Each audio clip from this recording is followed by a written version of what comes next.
Bien, continuamos con Sobre los Hechos. Bueno, y vamos a conversar con Roberto Rodríguez Marchena, amigo nuestro, una persona que merece todo mi respeto. Y bueno, ustedes lo conocen, fue vocero de la presidencia de Danilo Medina y jefe de prensa o de campaña, de prensa de la campaña de Abel Martínez. Don Roberto. Un placer, Marino, estar aquí contigo Muy esta buena noche. historia fuera de cámara.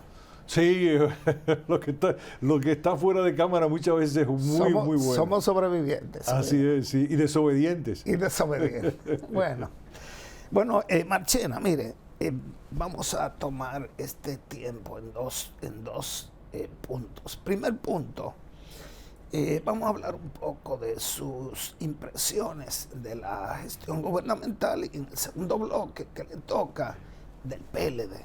Perfecto. Entonces, hablando de la gestión que termina de Luis Abinader y de la que comienza en agosto, ¿cómo usted ve que termina el gobierno de Luis Abinader? Yo siento que hay una gran decepción de parte de la ciudadanía, porque fueron muchas las promesas que se le hicieron al pueblo dominicano. Muchos dominicanos y dominicanas votaron en el año 2020 porque entendían que con un gobierno del PRM y de Luis Abinader podían conseguir más que con el PLD. Podían conseguir más. Se prometió mejoras salariales, que se iba a rebajar la comida, que habría más empleos, que se iba a resolver el tema eléctrico, que se iban a investigar toda una serie de hechos que sucedieron en Punta Catalina, etcétera, etcétera. Una larga lista, una retahíla de cosas que prometieron. Y los resultados han sido penosos, desastrosos para las familias y para las empresas dominicanas, sobre todo para las MIPYMES, para las más pequeñas, que perdieron los aportes que se hacía desde el gobierno en la democratización del crédito. Son muchas las MIPYMES que han quebrado.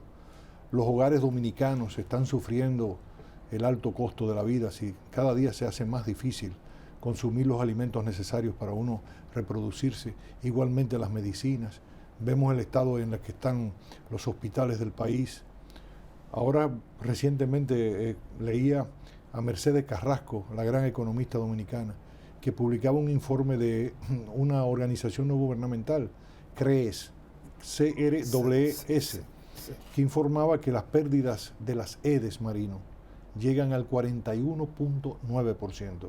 Ha aumentado más de un 11 y pico por ciento en esta administración.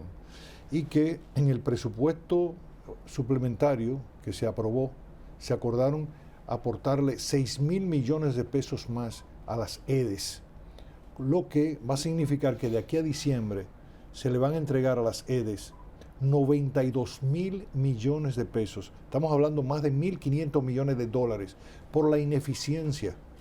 Y eso sin contar los aportes que ha dado Punta Catalina. Entonces, vemos aumentos de alimentos, una energía cara, un sistema eléctrico. Punta Catalina ha jugado su papel. Por supuesto, es reconocido por el propio gobierno. Mientras fueron oposición, lo negaron absoluto. Incluso hablaban de cuerpo del delito. Llegaron a ese extremo. Y ahora se reconocen que Punta Catalina, lo que habíamos dicho nosotros, era el 25% de toda la energía del sistema eléctrico nacional integrado, el CENI. Pero han habido una gestión desastrosa y el propio Magín Díaz, economista formidable, decía que, bueno, si no hubiese sido por Punta Catalina, aquí estaríamos verdaderamente en un desastre. Entonces, Marino, yo pienso que ha habido una gran decepción. Las mujeres dominicanas, por ejemplo, ahora con esto del Código Penal, se sienten traicionadas porque les prometió a las mujeres para ganar su voto que se iba a aprobar un nuevo Código Penal con las 3 causales y le están negando el derecho a las mujeres a evitar tener que parirle a un delincuente que la haya violado, a tener que sostener un embarazo que no va a tener un feliz término, por ejemplo, los embarazos anencefálicos, que un bebé, una criatura que nace sin cerebro y que apenas 2 horas o 1 hora y tantas de haber nacido va a morir, o una mujer que corre peligro a su vida. Es decir, están condenando a las mujeres, las ha traicionado y se sienten indignadas. Por eso en el día de ayer, muchas, incluso funcionarias del actual gobierno, que forman parte del tren gubernamental, que forman parte del propio PRM, se manifestaron frente al Palacio Nacional exigiendo que se cumpla con la palabra y que se evite ese mamotreto, esa barbaridad que es el Código Penal. Entonces, yo te diría, Marino, que ha sido muy decepcionante, sumamente decepcionante. Tú dirás, pero fue reelegido. Sí. Esas son las cosas que hay que estudiar y hay que analizar en la sociedad. Cómo digamos, como un poco el síndrome de Estocolmo, ¿no? Aquel que te secuestra, Ahora, tú entonces terminas simpatizando con él. pero usted que tiene mucha experiencia de Estado, me gustaría preguntarle esto. Con la percepción que usted plantea del gobierno de Luis Abinader y con los hechos de gobiernos anteriores, cualquiera que sea, porque yo soy de los que digo que aquí ningún problema básico está resuelto. Finalmente, basura, agua, salud pública, educación. O sea, entonces si cada gobierno que viene o cada candidato que puede ganar promete que va a resolver un problema y no lo resuelve, ¿dónde vamos a llegar? Eso es preocupante. Tu reflexión es muy válida, Marino, muy válida, porque el país iba bien. Yo no te voy a decir que era motivo de aplausos, pero la tendencia era buena. Es decir, había una estabilidad de precios, se crearon en nuestros gobiernos más de 1 millón de empleos, se estaban construyendo estancias infantiles, se estaban mejorando las vías, se estaba mejorando la asistencia vial en las carreteras, pudimos establecer el 911, es decir, se establecieron una serie de programas, como el CAID, por ejemplo, como Banca Solidaria, que eran buenas señales de cariño a la población. Entonces lo que había era que continuarlo, pero este gobierno lo que hizo fue todo echarlo hacia atrás. Entonces así no puede ser. Yo creo que la reflexión que tú haces es muy válida, muy pertinente. Es decir, el que llega no puede estar creyendo que va a inventar el agua tibia y ponerse a improvisar. Lo que hemos visto es que había todo un plan para eliminar todas esas conquistas del pueblo dominicano. Y es lamentable, porque vuelvo y te digo, el país iba tendencialmente bien. Si se hubiesen montado en el PLD, en lo que había dejado el PLD, y hubiesen cumplido sus promesas de campaña, hoy el pueblo dominicano hubiera podido vivir mejor. No se le ha dado a este gobierno seguimiento a nada de lo que dejó el PLD. No, yo no, ¿cuál, Marino? Yo no. Punta Catalina. Bueno, Punta Catalina, pero ya tú ves el desastre. ¿Cuánto tiempo tiene pagada Punta Catalina? Si no hubiesen puesto a Celso Marrancini en un momento determinado, eso lo iban a desbaratar. Ya. Por suerte tuvieron el tino de poner una persona experimentada que conoce el sector, pero que estaba retirado, no estaba en esas lides. Porque de lo contrario esto hubiese sido, ¿qué hubiese pasado con Punta Catalina? Pero se perdió mucho tiempo, o sea, fue un desastre. Y todos los que conocen del sector eléctrico así lo advierten. ¿Usted sabe cuántas son las pérdidas de este? 60%. De toda la energía que compra, pierde el 60%. Por cada 100 pesos de energía que compra, pierde 60 Esa pesos. empresa siempre ha sido mala. O sea, deficitaria. Sí, pero nosotros llegamos a bajar, por ejemplo, Edesur estaba prácticamente en 19% las pérdidas, y se iba camino a eso. Por eso que te digo, Marino, no es que el PLD entregó el paraíso terrenal, no es verdad, porque habían desigualdades enormes. Tú puedes decir, bueno, las desigualdades existían, las carencias existían, absolutamente de acuerdo, absolutamente de acuerdo. Redujimos la pobreza, redujimos al mínimo la extrema pobreza, íbamos tendencialmente bien. Lo único que tenían que haber hecho es montarse, pero lo que hicieron fue desmontar. La reforma constitucional, ¿cuál es el propósito? Me dicen que en cierta medida, o bueno, lo que se comenta, que habilitaría a Luis Abinader y habilitaría a Danilo Medina. Yo no conozco el detalle, Marino. O sea, yo podría estar haciendo política. Bueno, lo de 2 periodos, un descanso y que pueda volver, eso es lo que yo interpreto. Sí, pero yo personalmente no conozco el proyecto de reforma constitucional. No lo han presentado. Exacto, entonces yo ponerme a opinar sobre eso sería política ficción. Había que esperar a tener el documento para ver. Ahora, yo sí te puedo adelantar mi opinión. Yo creo que es absolutamente innecesaria una reforma constitucional. ¿Para hacer qué? Se habla de que para establecer un ministerio público independiente. Y yo pregunto, ¿independiente de quiénes? Porque para eso está la Constitución, para eso están las leyes del país. Si un juez, independientemente de su origen o de sus simpatías políticas, en Estados Unidos es así, en otros países es así, independientemente de sus simpatías políticas, de su trayectoria, de su origen, del presidente que lo haya designado, si cumple con la Constitución y cumple con las leyes del país a la hora de administrar justicia, está bien, porque para eso está el Estado, para eso está la Constitución. No nos hemos puesto de acuerdo con la Constitución. La Constitución no es la norma absoluta, valga la redundancia, que norma nuestra convivencia, y las leyes no son las derivadas de esos principios constitucionales. Entonces yo no veo ningún problema. Cualquier juez que se ciña a la ley, a la Constitución, no tiene ningún problema, porque usted dice independientemente de qué, de la Constitución, independientemente de las leyes. O sea, se gobernaría al capricho, pero ¿al capricho de quiénes? Porque la independencia no existe. Eso de la independencia es un mito. Por eso hemos constituido el Estado, para que el Estado sea un espacio donde se diriman los distintos intereses y entonces haya el equilibrio para poder entonces no perjudicar o favorecer o privilegiar a ningún sector. Bueno, y la reforma tributaria o fiscal, ¿cómo usted la ve? Sí, lo que pasa es que mucha gente se pregunta, ¿vamos a hacer una reforma fiscal para el sector eléctrico? ¿Qué va a pasar con el sector eléctrico con todas estas pérdidas?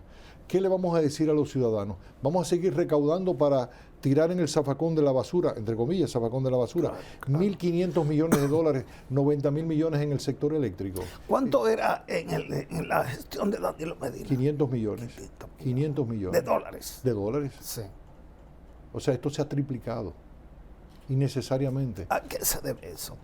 A la ineficiencia. Sí. Debieron haber invertido en el mantenimiento de la distribución, en todo lo que eran las líneas de distribución, y no lo han hecho. Debieron haber comprado contadores. Recuerde usted lo que pasó en el este, de que no se instalaban contadores porque no había, y entonces era al ojo por ciento.